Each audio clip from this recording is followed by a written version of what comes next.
नाथ को मैं कोट-कोट प्रणाम करती हूँ। गुरु भगवान जी को भी मैं कोट-कोट प्रणाम करती हूँ और गुरु माता जी को भी कोट-कोट प्रणाम करती हूँ। सुकन्या केयर के सभी देवियों को मेरा कोट-कोट प्रणाम। प्रभु जी जन्म से हूँ। मेरा नाम ममता है, ममता देवी है।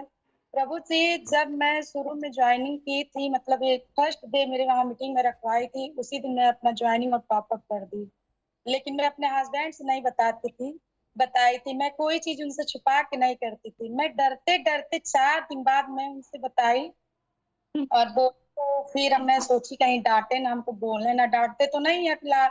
मैं सोची कहेंगे कि ये तुम क्या कर रही हो? मैं तुमको मना करता हूँ कि तुम्हारा तबीयत हमेशा खराब रहता है। तुम कुछ उल्टा-सीधा हरकत काम ना किया करो। फिर प्रभु जी ने चौथे दिन उनसे बताई रात को, तो फिर वो बोले कोई बात नहीं है, अगर कर ली तो कोई बात नहीं है, इससे मतलब मुझे कोई इफ़ेक्ट नहीं पड़ने वाला है, पर क्या है कि तुम्हें और बच्चों को लेके कोई इफ़ेक्ट ना पड़े तो सही है। कोई और इसमें डरने की कोई बात नहीं है। हालाँकि प्रभु जी मैं तो इसमें आई थी अपने सिस्टर के मतलब माध्यम से, वो ही हमारी सीनियर है, उसी दिन उनका भी जॉइनिंग हुआ, मेरा भी हुआ। सरस्वती प्रभु जी आई थी मेरे वहाँ मीटिंग के लिए। लेकिन मतलब मैं आई थी सिर्फ़ अपनी सिस्टर के लिए ही सोच के, अपने लिए नहीं सोची थी और ना ही अपने बच्चे के लिए सोची थी। लेकिन जब मैं इस संस्था में आई तो मुझे इतना अच्छा लगने लगा, इतना मतलब मैं एक ही हफ्ते में इतना मतलब विश्वास हो गया मुझे। मेरा बेटा इतना बीमार रहता था मतलब उसको 2 महीना नहीं बीतता था, उसकी तबीयत खराब हो जाती थी और मतलब 5 साल में उसको 5-6 बार हम एडमिट कर चुके थे। वो भी मतलब गोरखपुर का बहुत महँगा हॉस्पिटल है।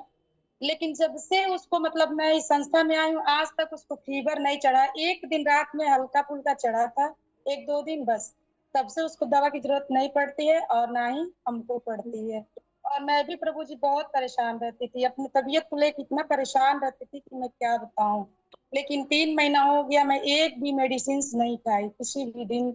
सर में मतलब मुझे प्रॉब्लम बहुत ज़्यादा रहता था। मैं सोचती रहती थी।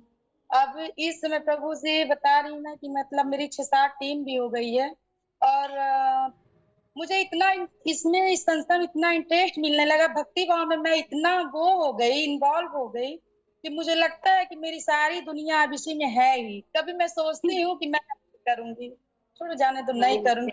मैं हट पाती ही नहीं हूँ कि मतलब अपने आप को 1 दिन के लिए मीटिंग से हटूँ, किसी न तरह से कितना इम्पोर्टेंट है, लेकिन मैं मीटिंग ज़रूर अटेंड करती हूँ। पता नहीं क्यों मुझे लगता है कि जब जिस दिन मीटिंग मेरा छूट जाता है, मुझे लगता है कि मेरा पता नहीं क्या खो गया है, क्या हो गया है मेरे साथ, कि मुझे खुद ही नहीं समझ में आता है कि इस संस्था से मुझे इतना कैसे लगाव हो गया।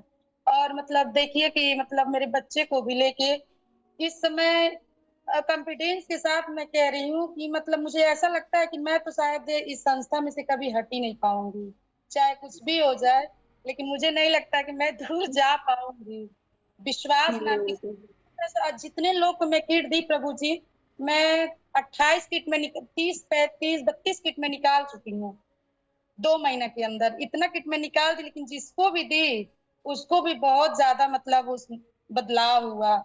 उसको मतलब रिस्पॉन्स अच्छा दिखा। वो लोग भी मतलब बताती कि भाभी आपने दिया हमें अच्छा लगा, चाची आपने दिया मुझे अच्छा लगा। मतलब जिसको भी दे रहे हैं, मुझे लग रहा है कि ये भी नहीं कि ज़्यादा टाइम लग रहा है, प्रभु जी मानेंगी नहीं केवल 3 से 4 दिन में ही रिस्पॉन्स मिल जाता है उनको। बहुत-बहुत धन्यवाद। तो बहुत अच्छा, बहुत बेहतर कर रही हैं। धन्यवाद आपका। धन्यवाद करते रहिएगा माँ कामाख्या जी का। और यहाँ पे करने के बाद आप लोग एक वीडियो भी बनाया करिए और दिया